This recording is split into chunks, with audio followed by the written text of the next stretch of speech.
Les traces du passé mouvementé de la Terre. Tout un programme. Accrochez-vous. Nous allons essayer d'abord de repérer des traces d'anciennes chaînes de collision que l'on appelle des chaînes de montagne. Vous savez que les continents associent des domaines d'âge différents. Ils portent des reliquats d'anciennes chaînes de montagne ou ceintures orogéniques, on a le choix pour les noms, issus de cycles orogéniques successifs. Ce que nous allons essayer de comprendre évidemment. Alors, pour cette étude, je vous propose que vous aussi vous fassiez des recherches, notamment observer la carte géologique mondiale que vous allez pouvoir trouver facilement sur Internet afin d'identifier quelques ceintures orogéniques. Vous allez essayer de recenser et d'organiser les informations chronologiques sur les formations magmatiques et métamorphiques qui peuvent figurer par exemple sur une carte de France au 10 puissance moins 6.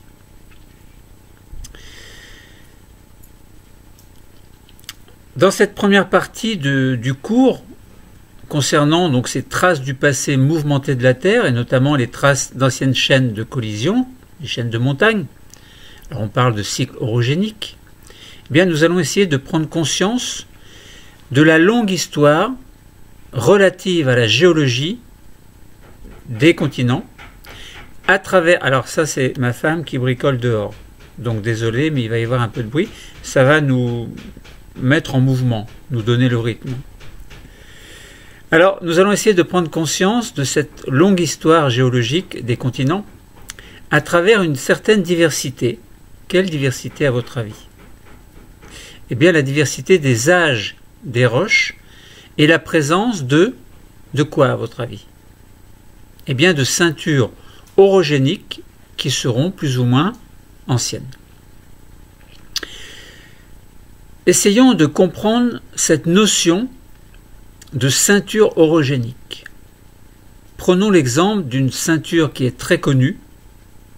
C'est la ceinture alpine, qui est un relief qui marque l'Europe et l'Asie. Tout le monde connaît les Alpes, du moins tout le monde, enfin tout le monde, non peut-être pas tout le monde en fin de compte. Bon. Enfin bon, les Alpes sont des montagnes françaises qui sont relativement connues, au moins pour les Français. Par les Français. Alors,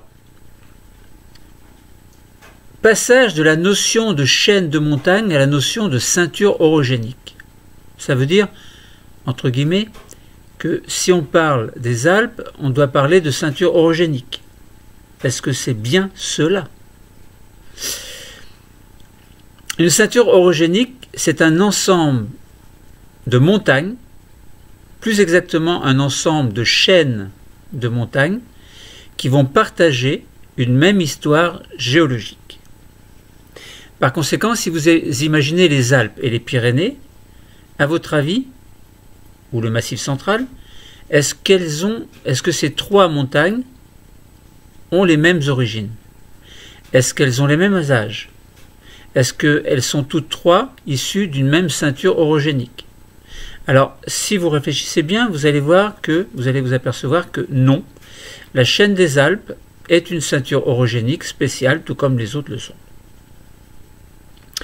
Donc une ceinture orogénique, c'est un ensemble de chaînes de montagnes qui vont partager une même histoire, mais pas n'importe quelle histoire, c'est l'histoire de la géologie, une histoire géologique, leur histoire géologique.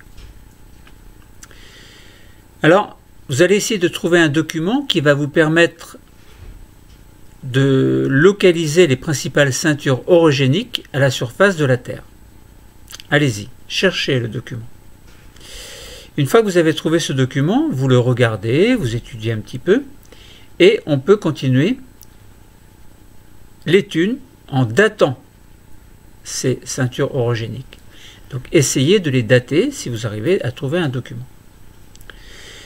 La notion de cycle orogénique est importante. Cette notion de cycle orogénique, elle se fait en développant l'idée que des ceintures orogéniques se sont régulièrement formées dans l'histoire de notre belle planète Terre par collision entre des massifs continentaux.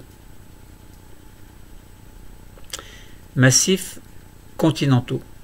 Vous pensez tout de suite à lithosphère continentale. Lithosphère océanique? Non. Lithosphères continentaux? Collision entre deux lithosphères continentaux? Oui. C'est quoi une lithosphère? Alors, lithosphères continentaux, une lithosphère. Lithosphère continentale, des lithosphères continentales, si on parle des continents. La lithosphère, vous vous souvenez, hein, c'est une croûte et une partie du manteau que l'on appelle le manteau lithosphérique.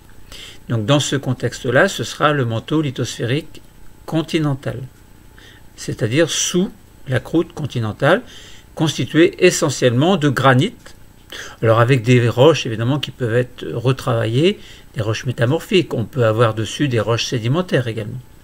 Bon, mais globalement, le socle continental, c'est plutôt un socle granitique. Alors, bien sûr, suite au phénomène d'érosion, vous allez avoir une plus ou moins grande diversité de roches à l'affleurement. Alors, les roches à l'affleurement, ce sont des roches que vous allez pouvoir voir lorsque vous vous promenez, par exemple, vous voyez des roches. Elles sont à l'affleurement. Elles le sont devenues par divers mécanismes, entre autres, par exemple, l'érosion. Vous prenez nos falaises de Normandie, par exemple, Étretat, Fécamp, le Cap de la Hève, etc. Vous avez des falaises. Falaises calcaires, une alternance de strates calcaires, de la marne, des argiles, des silex également. Eh bien, vous voyez ces roches.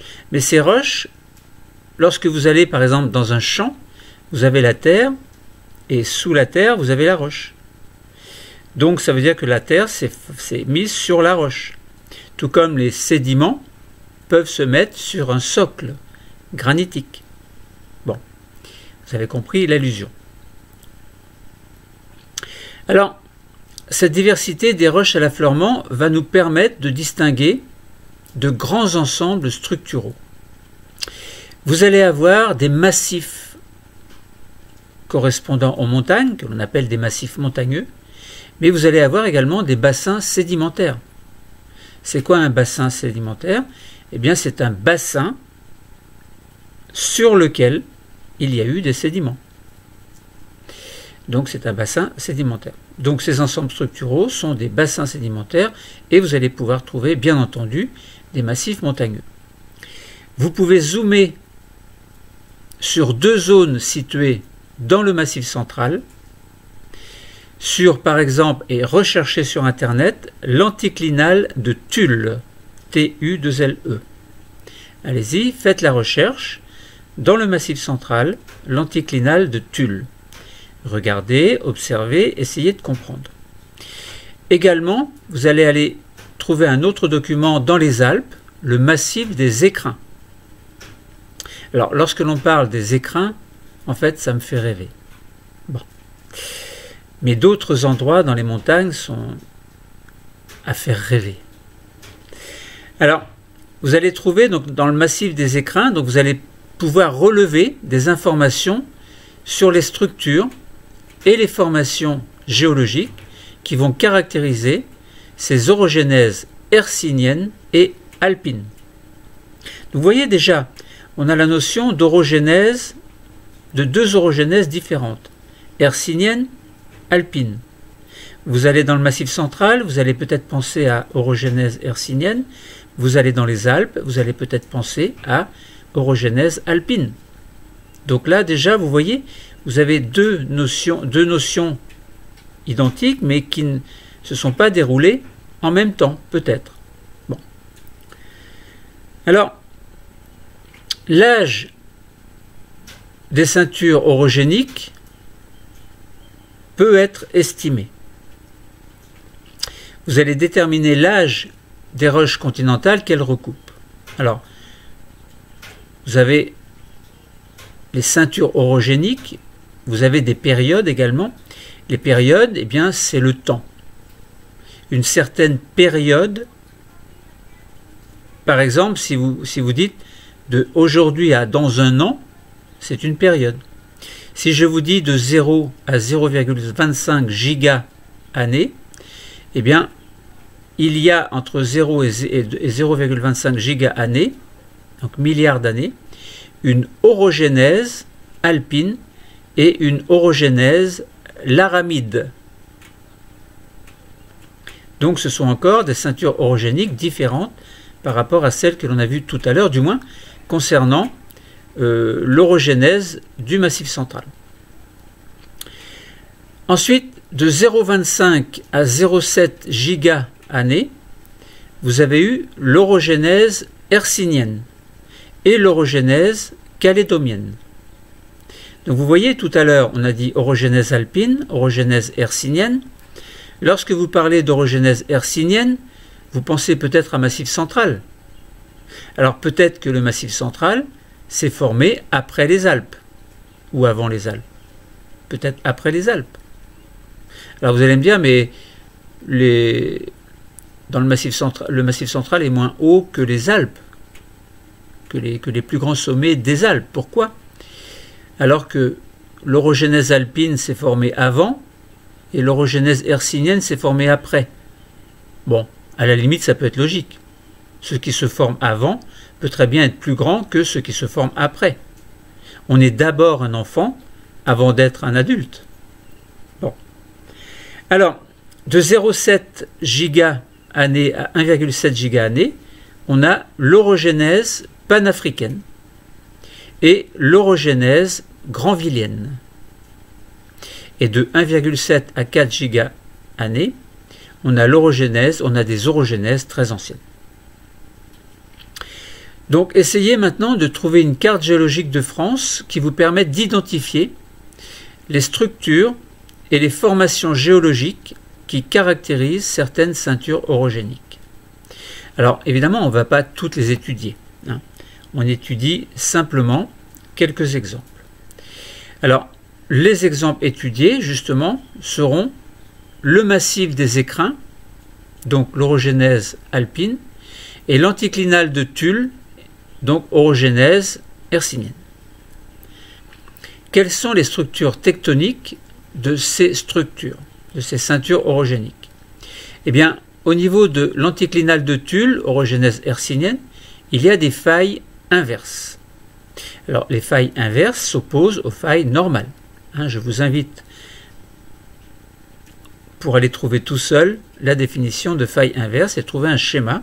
Vous allez voir à quoi ça ressemble. Et vous avez également des plis. Bon. Concernant le massif des Écrins, orogénèse alpine, vous avez des failles inverses également. Et vous avez des nappes de charriage. Alors, nous en reparlerons, bien entendu. Ensuite, concernant les formations géologiques de ces deux ceintures orogéniques, vous avez, au niveau de l'anticlinal de Tulle, donc orogénèse hercynienne, des roches métamorphiques de type paléozoïque. Enfin, qui datent du paléozoïque, du moins. Et des roches magmatiques granitiques. Concernant le massif des Écrins, orogénèse alpine, la formation géologique ou les formations géologiques seront des roches sédimentaires mésozoïques et cénozoïques. Alors bien sûr, allez voir mésozoïque, allez voir cénozoïque pour comprendre ce que ça veut dire. Je ne vais pas tout expliquer, vous devez aussi vous investir. Et vous avez également des roches métamorphiques paléozoïques et magmatiques de type granitique. Donc voilà pour cette identification des différences, donc des différentes structures et formations géologiques qui caractérisent les ceintures orogéniques, donc la ceinture hercynienne et la ceinture alpine.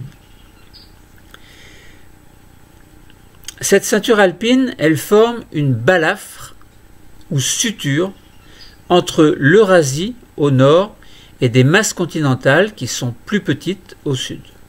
C'est-à-dire Inde au niveau de l'Himalaya, péninsule arabique au niveau du Caucase et la péninsule italienne au niveau des Alpes.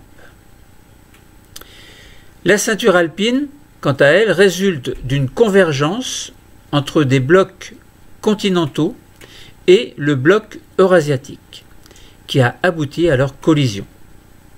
La dynamique des masses continentales a duré à peu près 4 milliards d'années.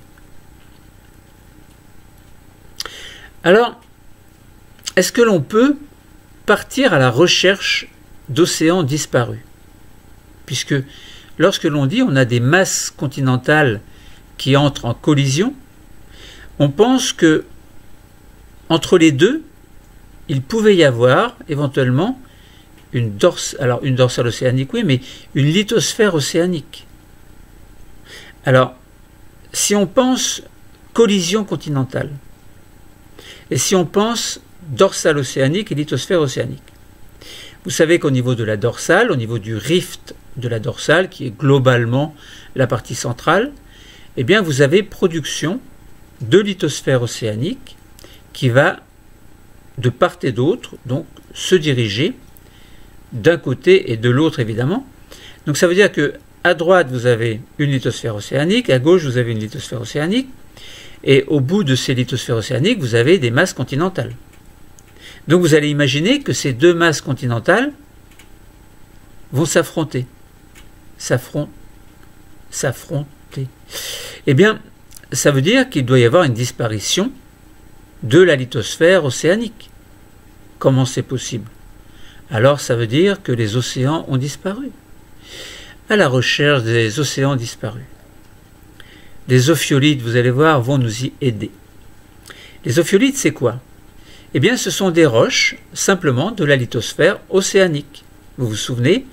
Basalte, alors en partant de la surface vers la profondeur, basalte, gabbro, constituant la croûte océanique, puis en dessous, le manteau lithosphérique constitué de péridotite. Et ce manteau lithosphérique avec la croûte forme la lithosphère océanique. Donc les ophiolites sont des roches de la lithosphère océanique. Alors vous allez me dire, les ophiolites, c'est une succession de basalte, gabbro et péridotite. C'est presque ça. La présence de complexes ophiolitiques formant des sutures au sein des chaînes de montagnes témoigne de la fermeture des domaines océaniques suivie de la collision des blocs continentaux par convergence de plaques lithosphériques. Voilà, tout est dit. En quelques mots, maintenant, il va falloir le démontrer.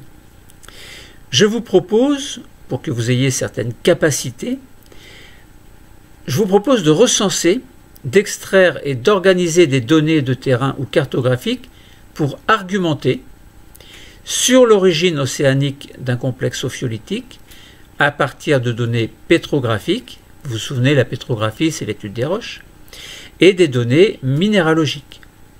Mais vous pouvez également recenser, extraire et organiser des données de terrain ou cartographiques pour argumenter sur l'idée de suture.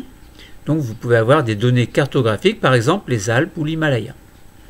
Alors nous allons faire ça ensemble, je vais vous guider pour que vous ne soyez pas perdus. Alors se pose le problème du devenir des anciens domaines océaniques qui séparaient jadis, qui séparaient quoi? Eh bien, je vous en ai parlé tout à l'heure. Vous avez oublié? Eh bien, des blocs continentaux, puisque les blocs continentaux sont entrés en collision. Et que si entre les deux, il y avait une lithosphère océanique, c'est bien qu'elle a disparu. Bon. Alors, nous allons essayer de la retrouver.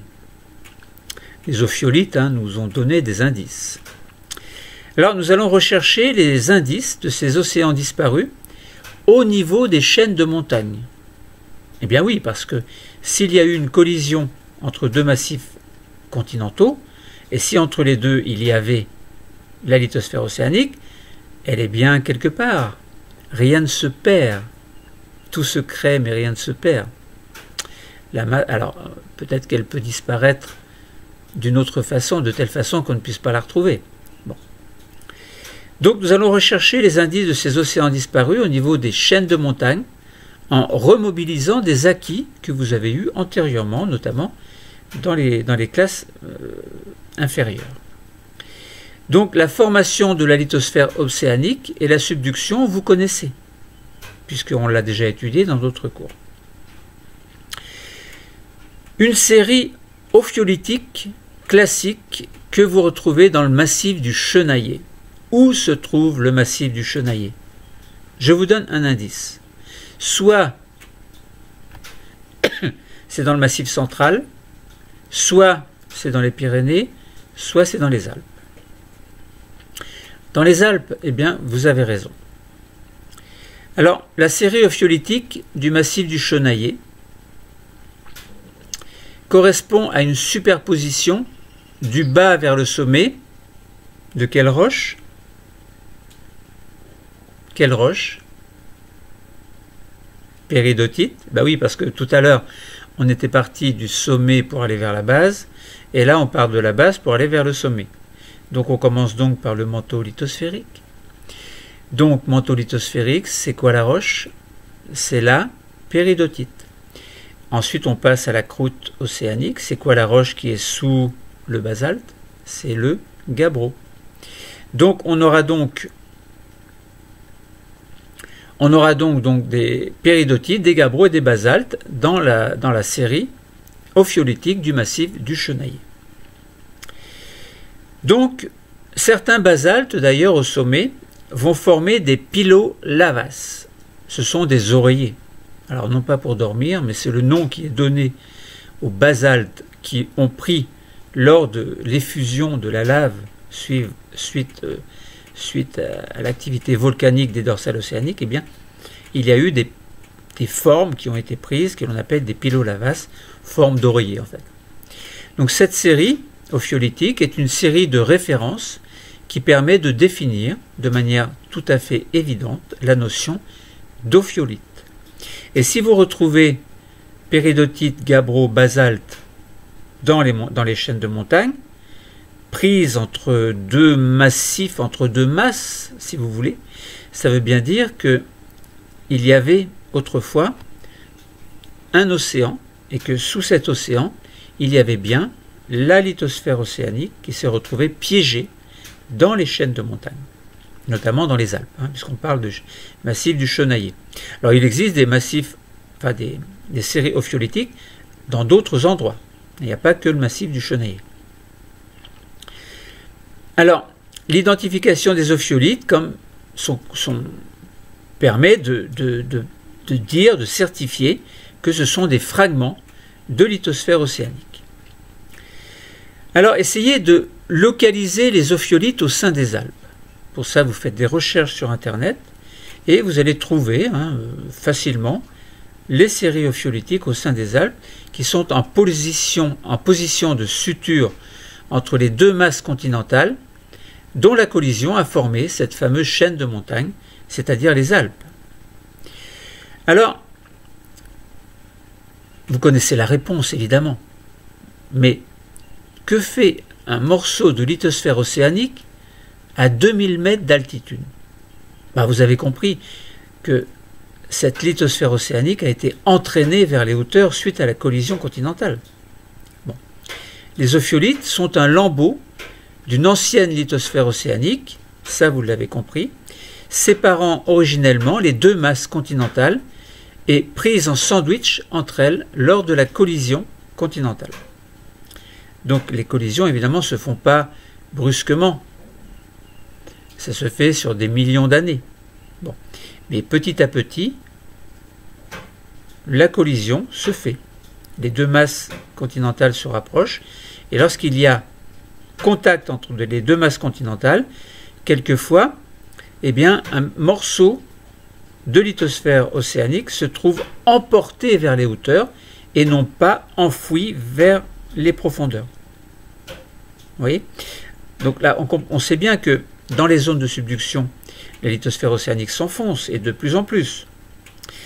Et que, à un moment donné, elle disparaît. Mais il arrive que lors de contact entre deux masses continentales, un petit morceau de lithosphère subsiste et remonte et monte vers les hauteurs, c'est-à-dire par exemple vers 2000 mètres de hauteur, comme nous le voyons actuellement dans le massif du Chenaillet. Alors, vous pouvez observer à l'œil nu, et mieux encore au microscope polarisant, les trois roches, par contre, du complexe ophiolitique du Chenaillet. Alors, je vous invite à le faire, hein, trouver des lames minces, soit observer avec votre enseignant, soit trouver sur Internet des lames minces de péridotite, de gabbro et de basalte, mais qui proviennent du complexe ophiolitique. Et vous pouvez comparer avec la péridotite, le gabbro et le basalte issus d'une lithosphère océanique. Donc vous allez comparer les deux et voir si les deux lames minces et les deux roches, si vous avez la péridotite du complexe ophiolitique et la péridotite de la lithosphère océanique, vous allez voir si les deux sont semblables ou pas. Vous faites la même chose avec les basaltes et avec les gabbros. Et vous en déduisez des choses. Alors, donc vous observez à l'œil nu la roche, puis au microscope polarisant. La péridotite, par exemple, elle présente à l'œil nu un aspect caractéristique en peau de serpent. Ma femme travaille bien. Auquel elle doit son nom de serpentinite et auquel la formation doit son nom d'ophiolite, du grec ophis qui signifie serpent. L'observation au microscope polarisant en lumière polarisée analysée, alors si vous avez oublié ce que ça veut dire lumière polarisée, je vous invite d'aller voir dans un cours que je vous ai fait spécialement. Donc l'observation au microscope polarisant en lumière polarisée analysée, et non en lumière polarisée non analysée, lumière polarisée analysée, permet de distinguer un pyroxène résiduel et le remplacement des minéraux originels de la péridotite, pyroxène et olivine, par la serpentine, qui est un minéral métamorphique hydraté. Donc déjà, il y a une petite différence. Si vous observez le gabbro, lui, va vous montrer des minéraux originels. Et vous vous souvenez sans doute qu'il y avait des plagioclases et des pyroxènes. Alors, les plagioclases sont blanchâtres, les pyroxènes sont plutôt noir-gris. Bon. Vous voyez également, en plus des minéraux originels, vous voyez de l'actinote, de la chlorite et de l'épidote. Eh bien, ça fait penser à métamorphisme, tout ça. L'exploitation des domaines de stabilité des minéraux du gabbro, obtenus expérimentalement, permet d'identifier le faciès des gabbros, ou plutôt les métagabbros, du Chenaillet. Eh bien, il s'agit de faciès schiste vert, comme nous l'avons vu, schiste vert qui se forme lorsque la lithosphère océanique s'éloigne de la dorsale, donc de l'axe de la dorsale, et lorsqu'il y a une hydratation par l'eau de mer, il y a un métamorphisme qui transforme les minéraux originels de la lithosphère océanique en minéraux correspondant à un faciès schiste vert. Donc ce faciès schiste vert, il correspond à un domaine où les pressions vont être relativement faibles et la température relativement faible également.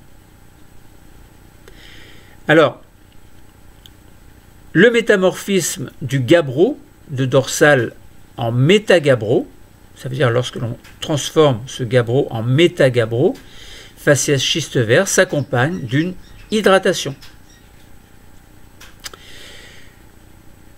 On en déduit que les roches des ophiolites ont appartenu à une ancienne lithosphère océanique qui a subi, bien entendu, comme nous l'avons expliqué, un métamorphisme simplement par refroidissement, mais également par hydratation, on parle d'hydrothermalisme, lors de l'expansion océanique, vous vous en souvenez.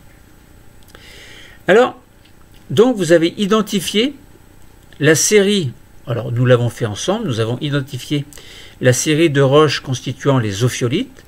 Ce sont, vous vous souvenez, du bas vers le haut, la péridotite qui fait partie ou qui faisait partie de quoi? Alors on ne dit pas qui fait partie, mais qui faisait partie de la lithosphère océanique.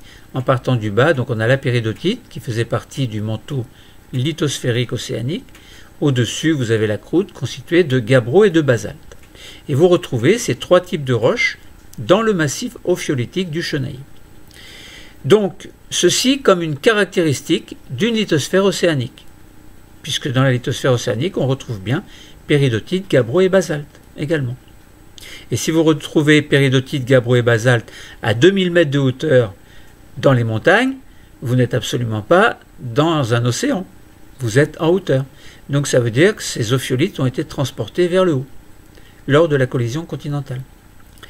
Alors, la présence de pilolavas est typique des dorsales océaniques, elle vient renforcer cette identification bien entendu, puisque au sommet de ces ophiolites, vous retrouvez bien des pilolavas correspondant à du basalte.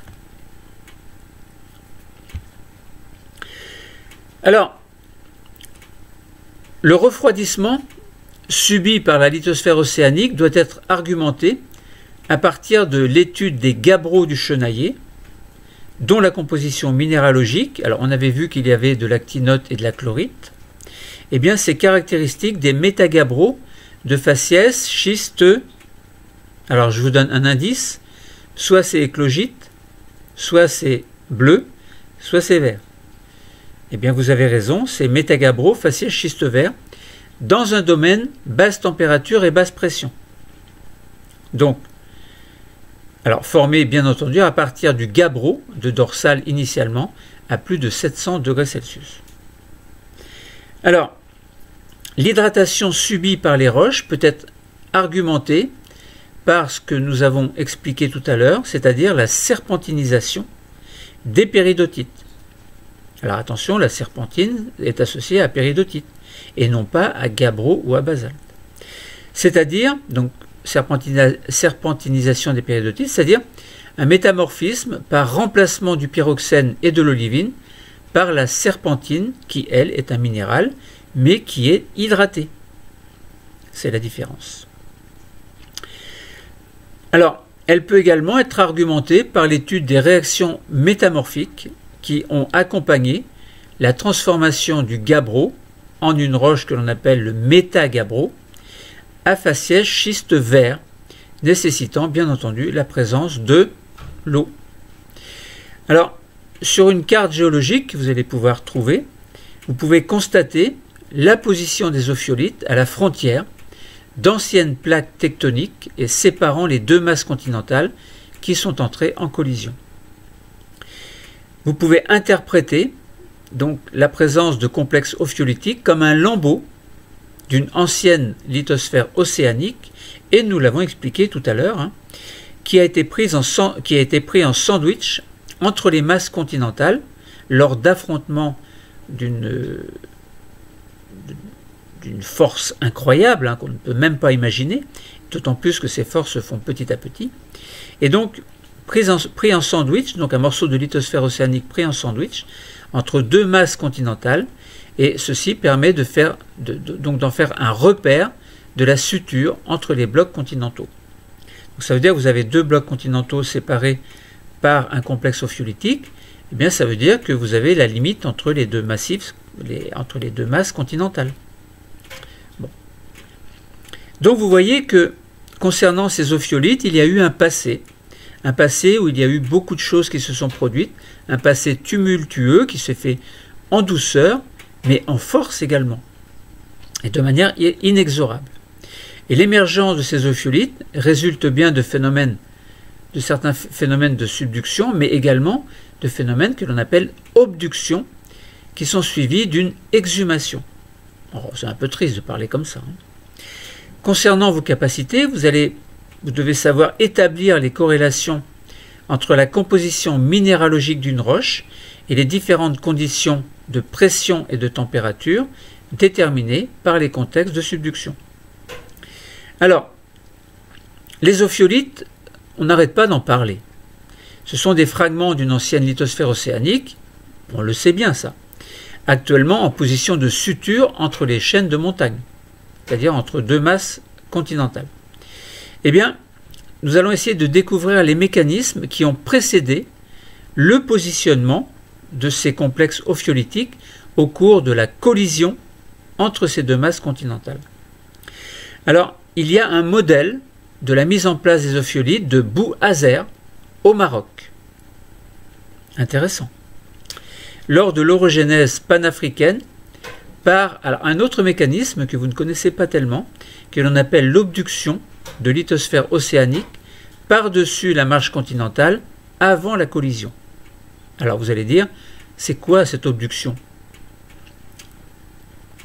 Eh bien, les ophiolites, on l'a dit et on le répète sans arrêt, correspondent à des fragments de lithosphère qui ont subi une subduction avant d'être portés en altitude lors de la collision. C'est ce que nous avons expliqué précédemment.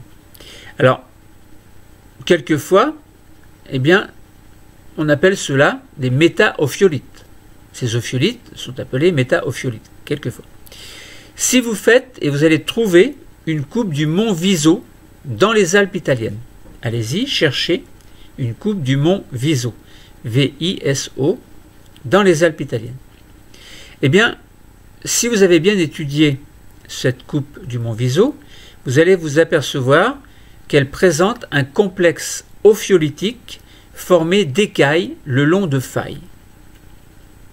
Vous avez remarqué? Eh bien, la succession caractéristique de péridotites serpentinisés, métagabbro et métabasalte également, vous trouvez cela dans la région du mont Viso. Vous pouvez étudier les métagabbros du Queyras et du mont Viso.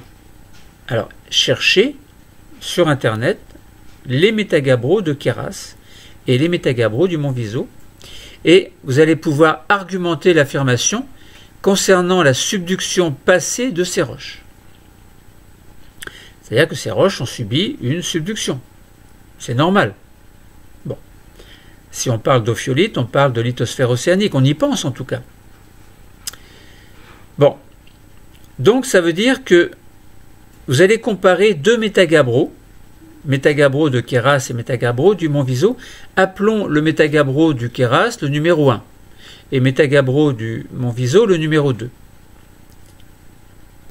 Alors, le métagabbro numéro 1 correspond à un échantillon du Queyras. Attention à ne pas vous tromper. Et l'échantillon numéro 2 correspondra au mont Viso. Je répète bêtement, mais bon, il ne faut pas vous tromper. Les pyroxènes sont entourés d'une auréole de quoi? Si vous avez bien étudié, une auréole de glaucophane.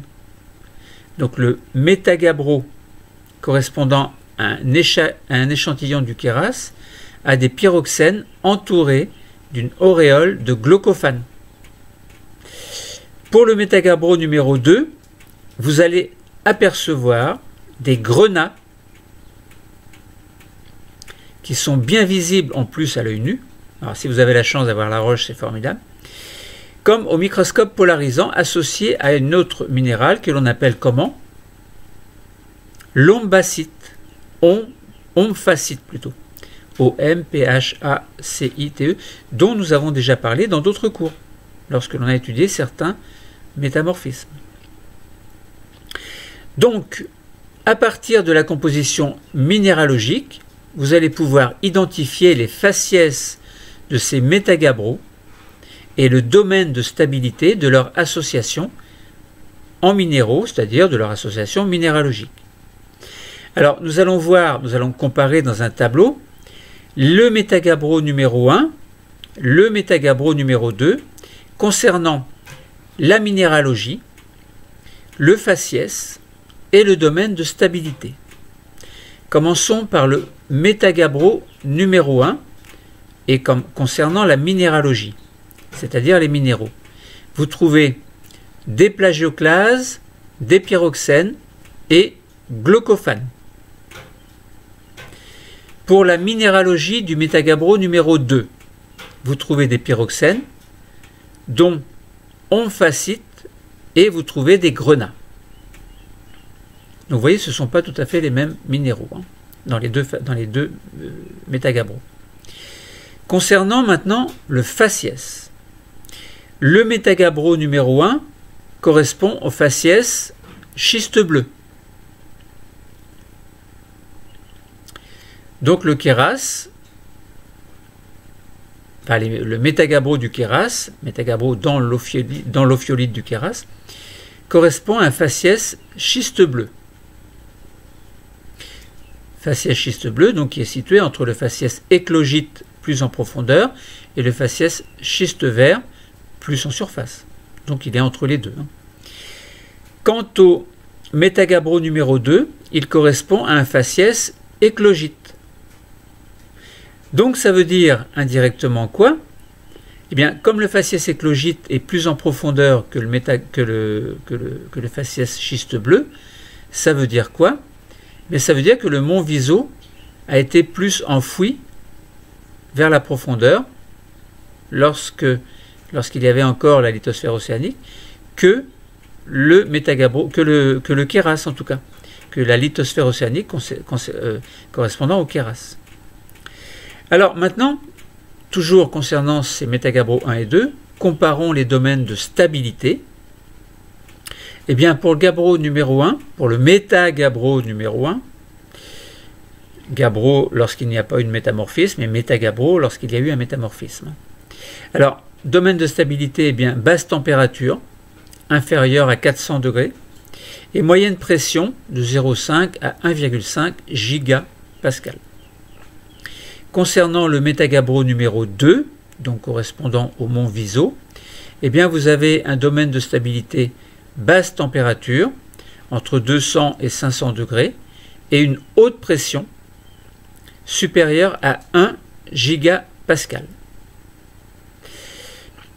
Le métamorphisme des gabbros sous les faciès schiste bleu et éclogite témoigne bien d'un enfoncement de ces roches jusqu'à plusieurs dizaines de kilomètres lors de la subduction de la lithosphère océanique ayant précédé la collision. Donc vous voyez que lorsque cette lithosphère océanique se retrouve dans le massif du Kéras ou dans le massif du mont Viso, eh bien ça veut dire que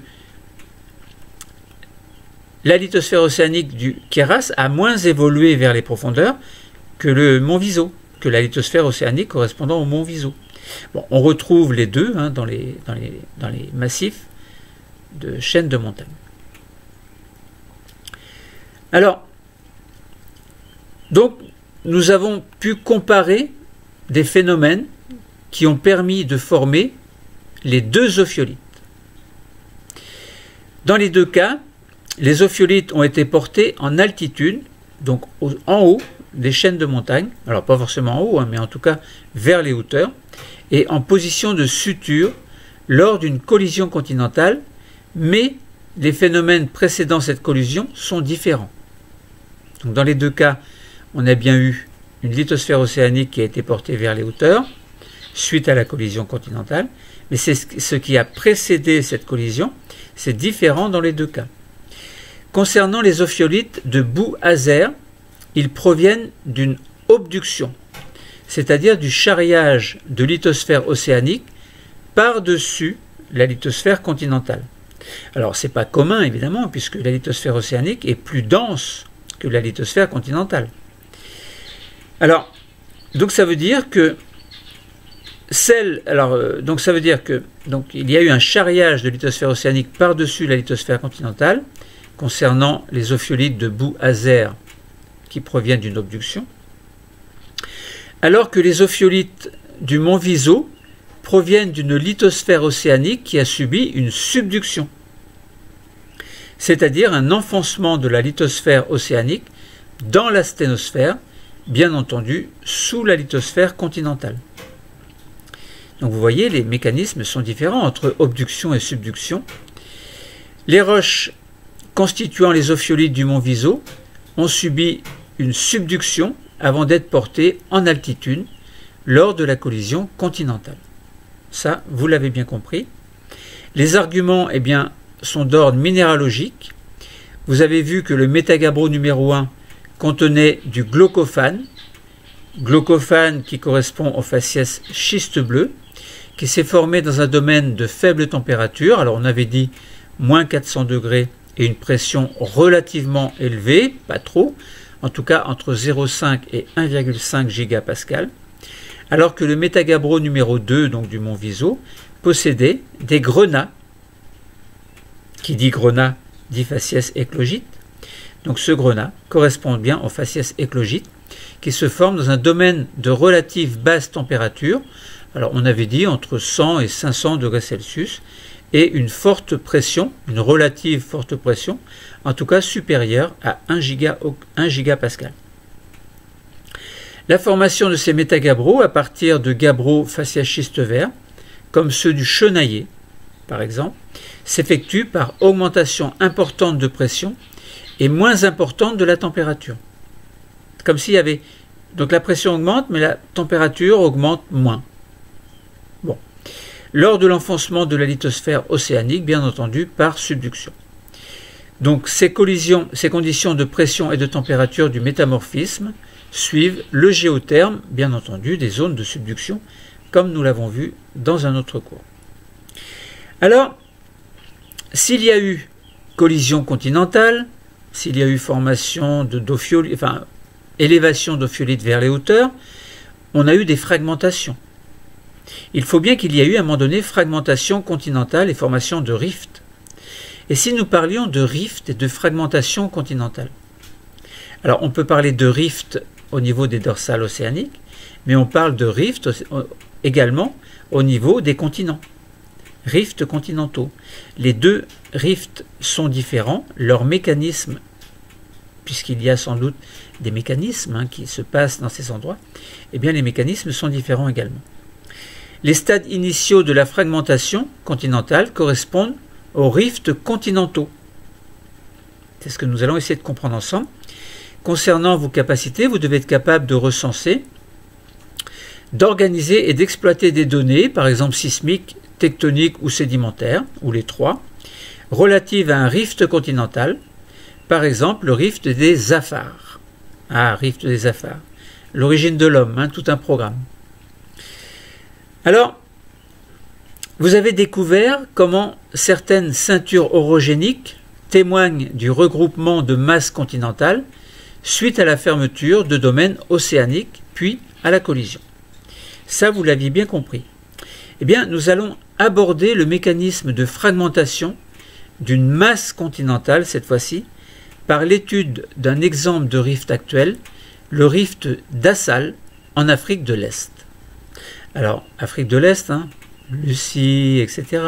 Vous vous souvenez l'origine de l'homme? Bon, le berceau de l'humanité. Mais là, nous étudions non pas du point de vue de l'évolution des hommes, mais du point de vue de l'évolution, en quelque sorte, de phénomènes géologiques. Nous allons essayer de dégager les caractéristiques du rift d'Assal. Souvenez-vous bien que le rift continental et le rift océanique, ce n'est pas la même chose. Rift continental, vous connaissez, on a étudié. Rift océanique, pardon, vous connaissez, on a étudié. Rift continental, vous ne connaissez pas. Vous imaginez un morceau de terrain qui se coupe en deux. Allez, vous allez dire, c'est du rifting continental. C'est presque ça. Alors, nous allons essayer de dégager les caractéristiques du rift d'Assal. Vous allez essayer de localiser sur Internet le rift dans la région de l'Afar. Allez-y, faites-le. Et à l'intérieur d'un système de rift à la frontière de plaques africaines et somaliennes. Donc, localiser ce rift de la région de l'Afar à l'intérieur d'un système de rift à la frontière des plaques africaines et somaliennes.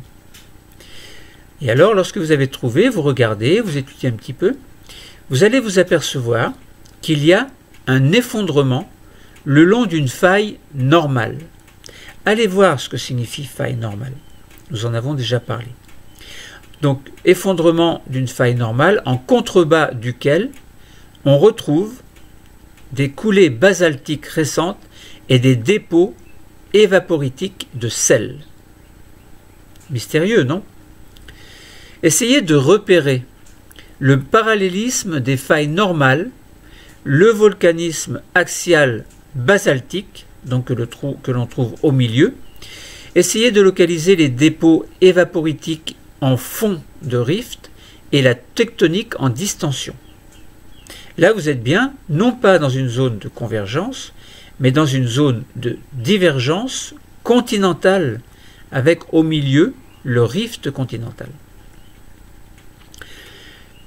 Vous allez pouvoir trouver une coupe également perpendiculaire à l'axe du rift qui met en évidence la topographie qui est produite par le jeu des failles normales qui bordent le rift, ainsi que la localisation de foyers sismiques. Et oui, ils sont toujours là, ces séismes, dont l'origine peut être reliée soit au jeu des failles, soit à l'activité magmatique sous l'axe du rift. Alors, vous pensez bien que si il y a un rift, c'est qu'il y a eu un écartement au niveau continental, et ça veut dire qu'en dessous, la pression va diminuer. Et si la pression diminue, qu'est-ce qui va se passer à votre avis? Eh bien, ça veut dire que l'asténosphère va remonter, qu'il va y avoir une fusion partielle, et qu'alors, vous allez avoir la formation d'une lithosphère océanique. Là, voilà notre origine de lithosphère océanique. Nous avions étudié les dorsales océaniques, mais là, on comprend un petit peu mieux que avant la formation des dorsales océaniques, il faut qu'il y ait un rifting continental. Et en conséquence de cet écartement de part et d'autre du rift continental, il y a donc un jeu de failles normal qui s'instaure, une diminution de la pression sous l'axe du rift et une remontée de l'asténosphère et formation d'une dorsale océanique en quelque sorte. Bon, ça c'est une parenthèse. Donc, je répète que vous avez trouvé une coupe perpendiculaire à l'axe du rift qui met en évidence la topographie qui est produite par le jeu des failles normales bordant le rift ainsi que la localisation des foyers sismiques dont l'origine peut être reliée soit au jeu des failles normales évidemment, soit, alors les failles normales, alors je vais vous en parler après, soit à l'activité magmatique sous l'axe du rift. Lorsqu'il y a un mouvement de convergence, vous avez des failles inverses. Lorsque vous avez un mouvement de divergence, vous avez des failles normales. Donc par exemple, au niveau des dorsales océaniques, c'est une zone de divergence, donc vous allez avoir des failles normales. Au niveau des zones de subduction, c'est une zone de convergence, donc vous allez avoir des failles inverses. Au niveau du rifting continental, vous allez avoir une zone de divergence, donc des failles normales. Donc cette coupe vous a montré en surface qu'il y a bien un effondrement le long de failles normales et un volcanisme dans la zone centrale du rift, et en profondeur, vous observez bien un amincissement de la lithosphère, dont la conséquence sera une remontée de l'asténosphère, comme je vous expliquais tout à l'heure, et la formation d'une dorsale océanique. Donc vous avez compris que sous le rift, l'amincissement crustal, donc de la croûte en fait, et la remontée de l'asténosphère à une profondeur correspondent ailleurs à celle de la croûte continentale. Donc vous avez montré sous le rift l'amincissement crustal et la remontée de l'asténosphère. Voilà. Il y a une certaine profondeur qui correspond ailleurs à celle de la croûte continentale. Alors, donc, si l'on définit les caractéristiques du rift dassal, on voit qu'il y a une tectonique en distension, tectonique relative à des continents, des failles normales avec un effondrement central, un volcanisme actif basaltique au centre du rift, des dépôts de roches sédimentaires évaporitiques au fond du rift. Donc s'il y a des dépôts, ça veut dire que les choses se font petit à petit, avec force, mais avec certitude. Et il y a une sismicité active le long des failles et au niveau de la zone magmatique.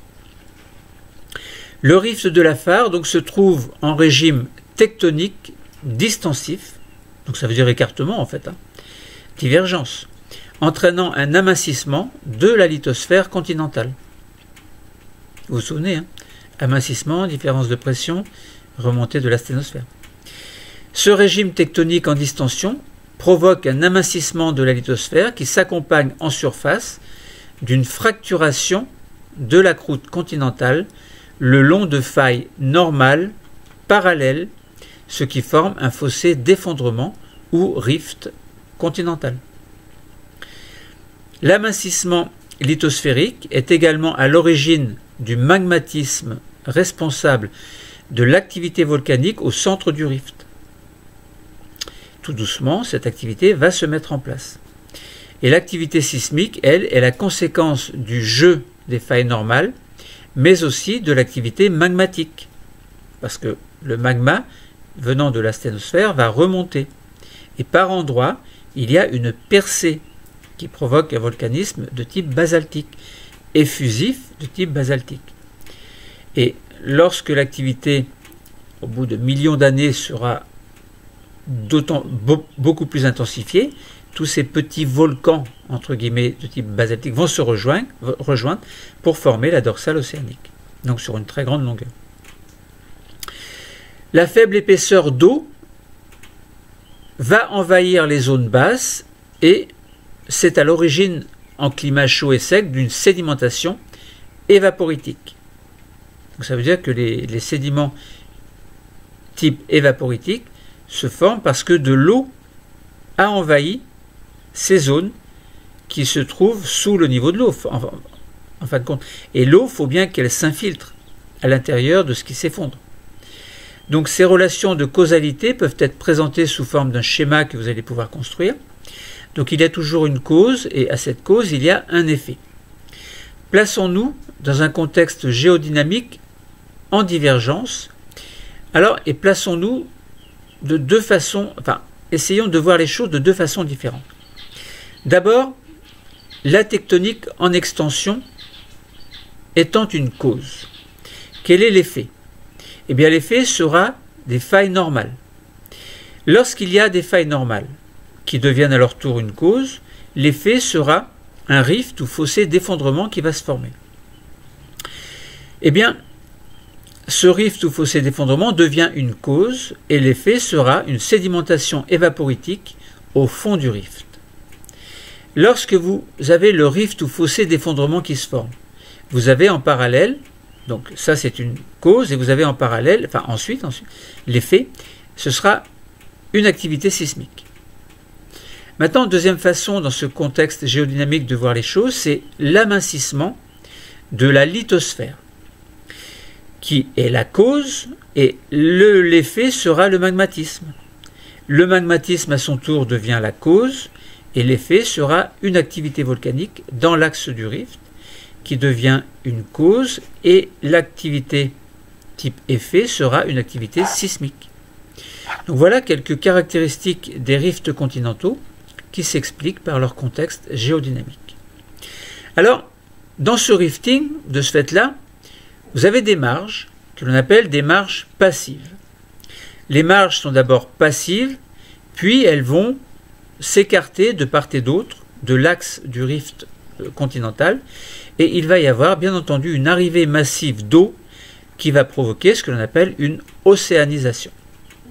Donc là, vous commencez à mieux comprendre comment se forment les dorsales océaniques, ce qui se passe au niveau des zones de subduction, au niveau des zones de collusion, au niveau des zones de collision, et vous comprenez, vous avez compris ce quatrième mécanisme qui est le rifting continental, qui va créer des marges passives de part et d'autre à mesure que la lithosphère océanique se crée de part et d'autre de l'axe de la dorsale océanique.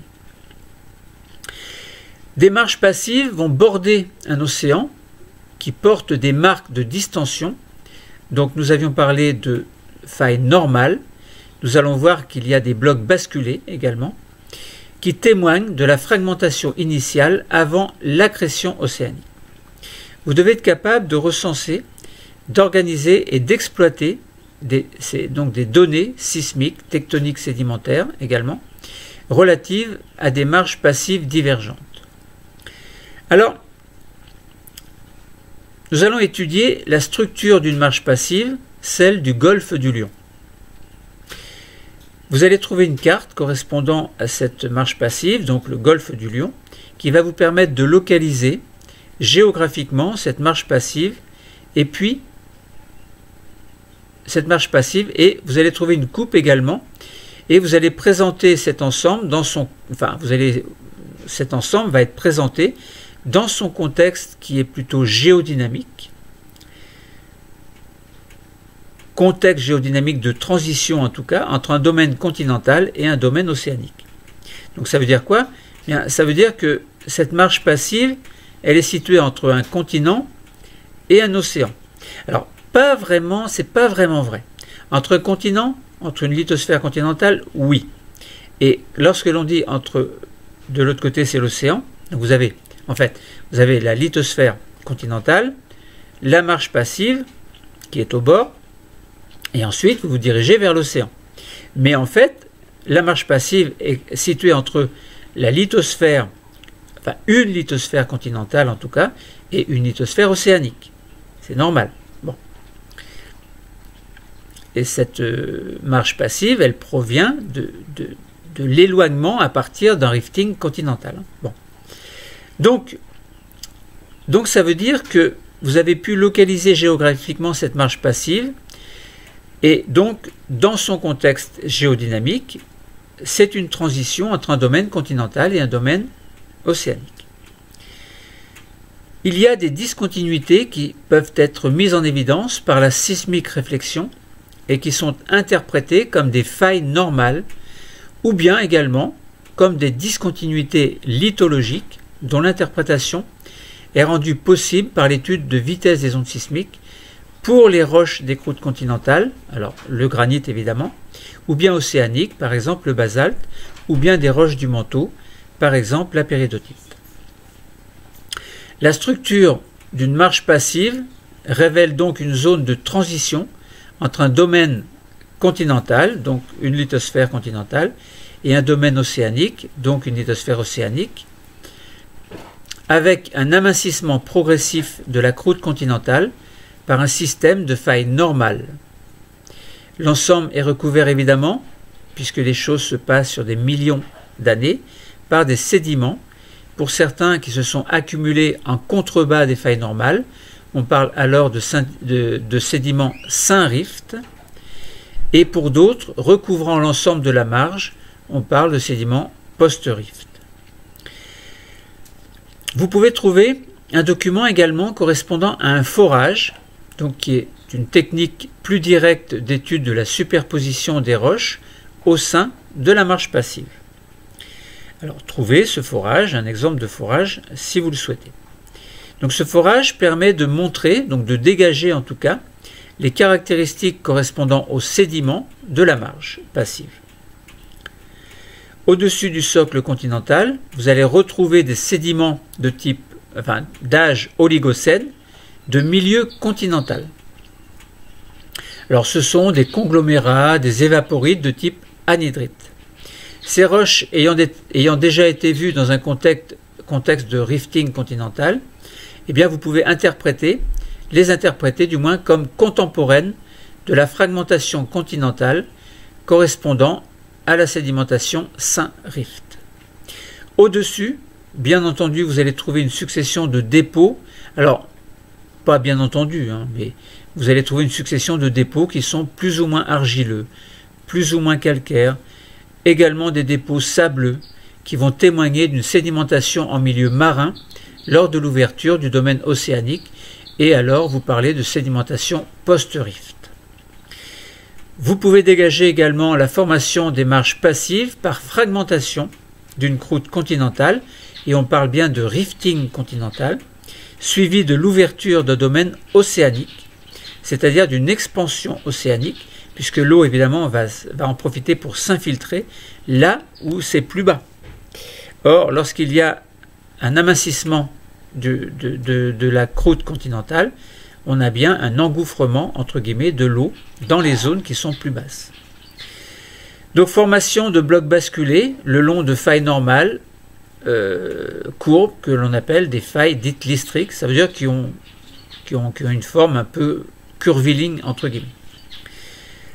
Alors, donc je répète que il y a formation de marche passive par fragmentation de la croûte continentale, que l'on appelle rifting, suivi de l'ouverture d'un domaine océanique, donc expansion. Donc vous comprenez la formation, comment se forment donc ces blocs basculés et comment ils basculent le long de failles normales qui sont courbes, et on parle de failles lystriques. Alors, la vitesse des ondes sismiques, elle permet d'identifier donc des roches magmatiques constitutives de la croûte continentale. Alors vous vous souvenez, un socle continental, c'est un socle granitique, mais également de la croûte océanique, donc ça veut dire basaltique, et également du manteau, donc péridotique. Donc je répète que vous pouvez identifier des roches magmatiques constitutives de la croûte continentale, c'est-à-dire les granites, de la croûte océanique, basalte, et du manteau. Les failles que l'on avait appelées des failles normales peuvent être identifiées par le déplacement relatif des blocs de socle continental. Les sédiments peuvent être ainsi datés et être identifiés comme étant soit Saint-Rift, soit post-Rift. Alors, vous pouvez faire un schéma, vous pouvez vous amuser à faire un schéma interprétatif du profil sismique.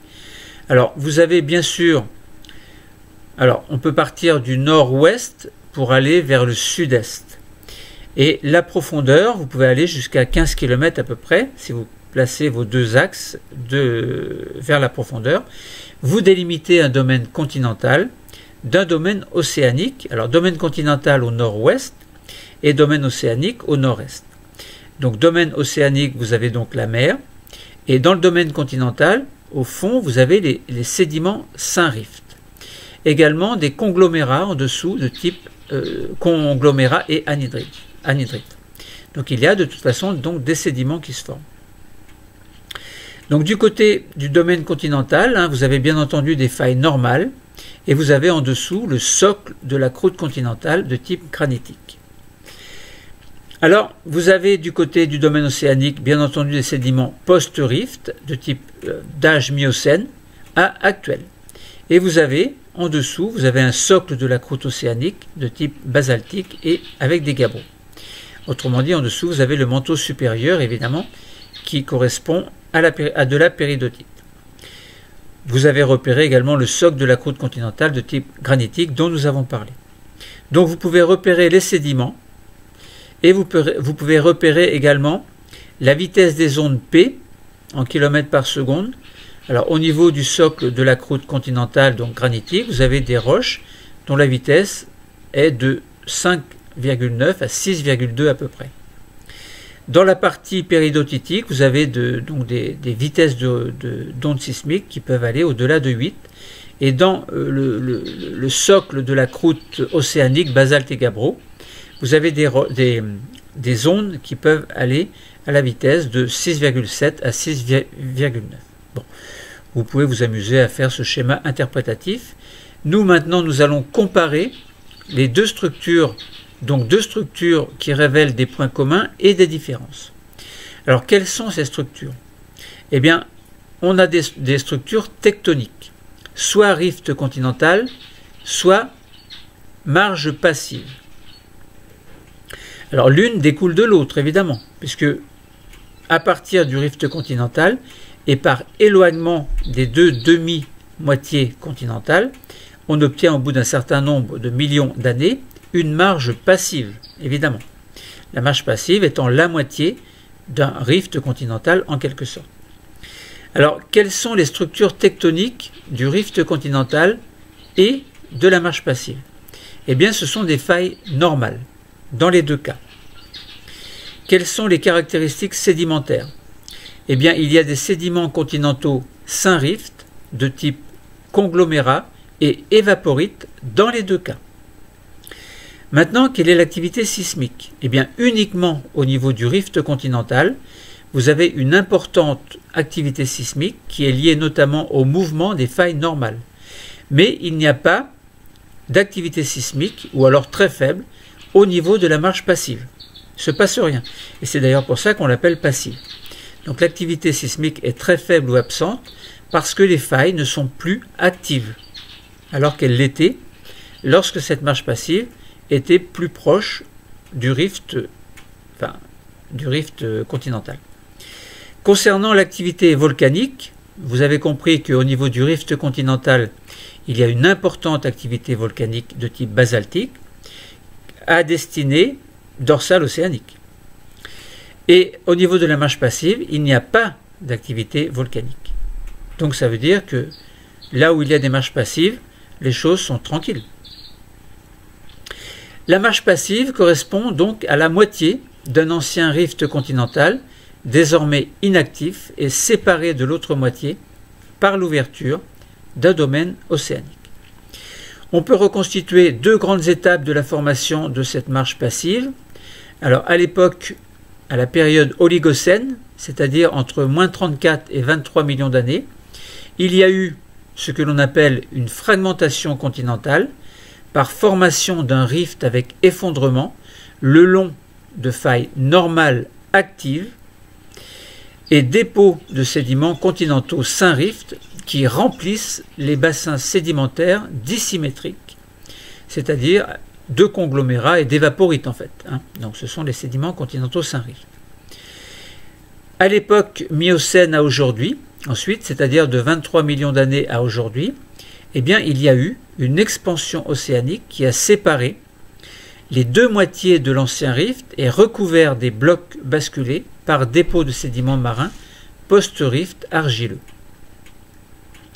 Donc ça veut dire que ces continents bougent et bougent encore entre la tectonique des plaques lorsqu'il y a des mouvements de divergence, des mouvements de convergence, il y a ce que l'on appelle la valse des continents.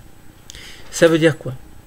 Eh bien, la dynamique de la lithosphère détermine ainsi différentes périodes paléogéographiques avec des périodes de réunion de blocs continentaux liées à des collisions orogéniques et des périodes de fragmentation conduisant à la mise en place de nouvelles dorsales océaniques, conduisant donc à la formation de lithosphères océaniques. Vous devez être capable de reconstituer l'histoire géologique de la Terre et notamment sa paléogéographie, alors de manière très simple évidemment.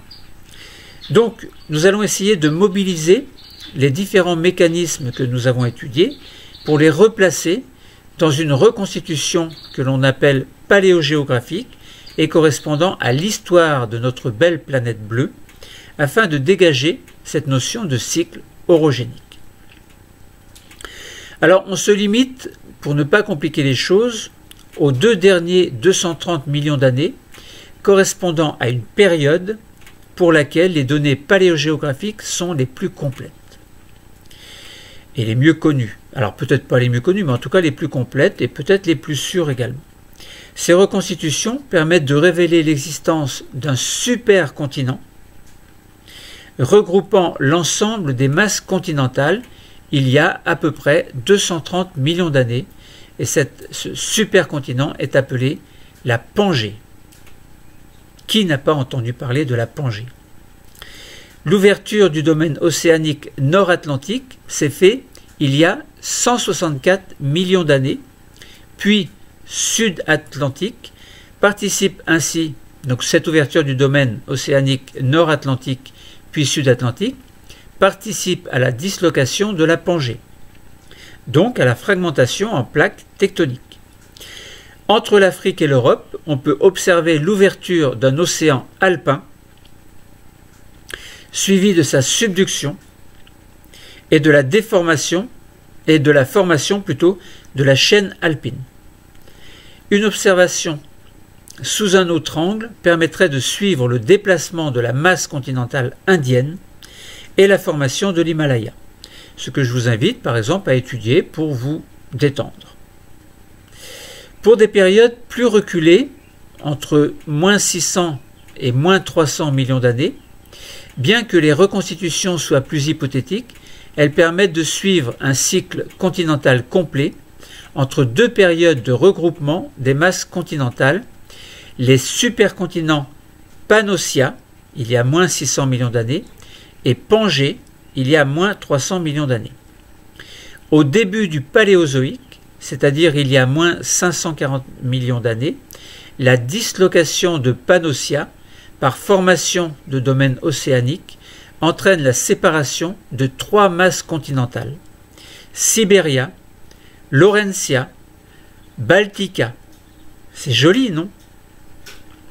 Eh bien, donc je répète que au début du Paléozoïque, la dislocation de Pannotia par formation de domaines océaniques entraîne la séparation de 3 masses continentales du reste de l'ancien supercontinent constituant le Gondwana. L'orogénèse calédonienne, se déroulant au Cambrien, alors du début du Cambrien plus exactement au début du Dévonien, résulte de la collision entre les blocs Siberia, Laurentia et Baltica. Enfin, l'orogénèse hercynienne, du Dévonien au Permien, permet le regroupement de l'ensemble des masses continentales. Alors, on peut évoquer le modèle des cycles des supercontinents, également appelé cycle de Wilson, d'après son auteur John Tuzo Wilson.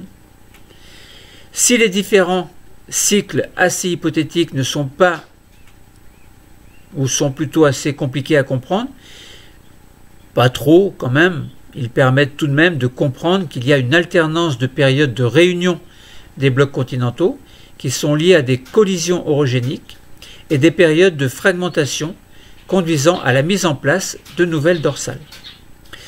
Donc, grâce aux documents que vous avez trouvés, que vous avez étudiés, on a pu identifier les mécanismes géodynamiques à l'origine des changements de la géographie des continents, où d'abord il y a eu, alors premièrement on va dire il y a eu des phases d'ouverture des domaines océaniques par fragmentation continentale, puis expansion océanique qui a donné naissance à l'océan Atlantique Nord dès 164 millions d'années, à l'océan Atlantique Sud dès moins 122 millions d'années, à l'océan Alpin dès moins 164 millions d'années et à l'océan Lapétus entre 600 et 540 millions d'années.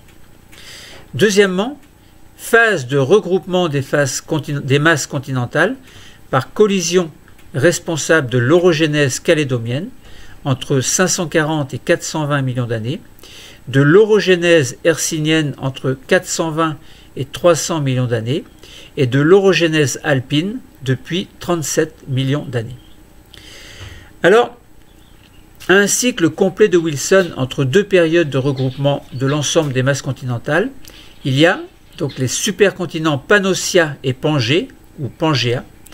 On observe entre 600 et 540 millions d'années une phase de fragmentation des masses continentales par ouverture des domaines océaniques, puis de 540 à 300 millions d'années, une période de réunion des blocs continentaux lors des orogénèses calédoniennes puis hercyniennes.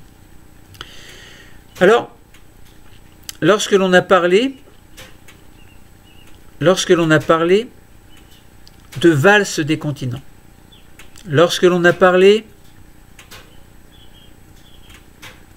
de marche passive et d'océanisation, lorsque l'on a parlé de rift et de fragmentation continentale, lorsque l'on a parlé de passé tumultueux des ophiolites, lorsque l'on a parlé de la recherche d'océans disparus, et enfin, lorsque l'on a parlé de traces d'anciennes chaînes de montagnes, nous avons reconstitué les traces du passé mouvementé de la Terre. Nous avons compris que les choses ne sont pas simples sur notre belle planète Terre, les choses sont dangereuses, mais la vie est tellement merveilleuse. Le cours est terminé. Merci. Ça, c'est pour le sourire final, toujours bête.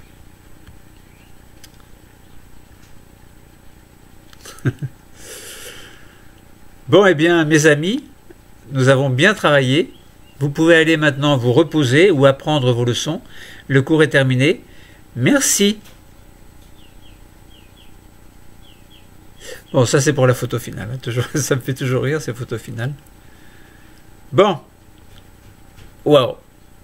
C'était long. Hein.